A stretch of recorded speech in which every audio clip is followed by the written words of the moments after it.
sa Manix and sa Yay Fam na talagang alam mo yun kasi yung lagi kong sinasabi na 'pag merong problema pag-usapan kasi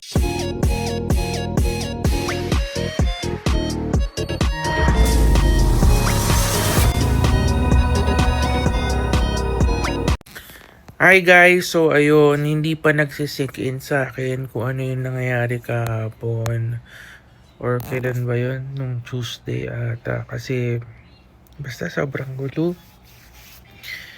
Naka-Jovia kasi ako guys yung parang pakalma kaya hindi ako makapag-react ng tama kasi sobrang kalmado nung yung ano kasi yung gamot nakakapagpakalma, hindi pa ako nakakapag-ahit.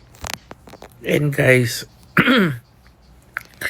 please stop nyo na yung hate sa both sides, sa Manix and sa Yay Fam na talagang alam mo yun kasi yung lagi kong sinasabi na 'pag merong problema pag-usapan kasi lahat naman yan is nadadaan sa tamang pag-uusap. So guys, wag niyo ibabash yung Yay kasi siguro sabihin na natin parang inamin naman na Yuki na minsan nabubunot si Shelane, ganyan. And siguro syempre iba yung mga kabataan ngayon na parang dinadamdam, ganyan.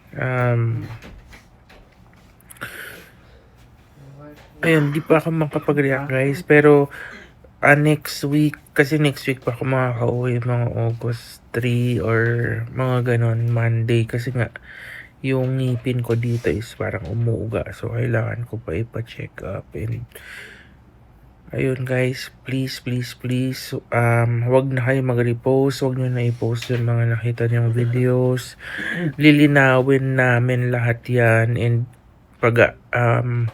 kumbaga ayusin namin yung problema on Monday or Tuesday. Depende kasi guys kung kailan ako makakauwi.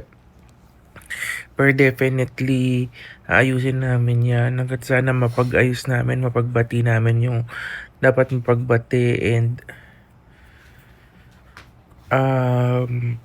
parang ang Yay Fam parang ano muna sa bahay, parang mag-exit muna sila habang inaayos yung mga gusot. Syempre, di ba?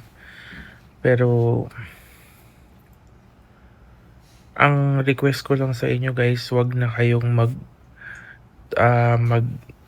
re-upload ng dapat na mga bagay na hindi na dapat i-re-upload, mag-comment, pag-usapan. Kasi mapag-uusapan naman namin yan sa loob ng bahay on next week. And sobrang naiya lang ako kasi parang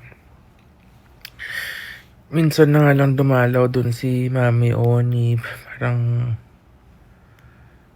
ganun pa yun nangyayari, na kaloko.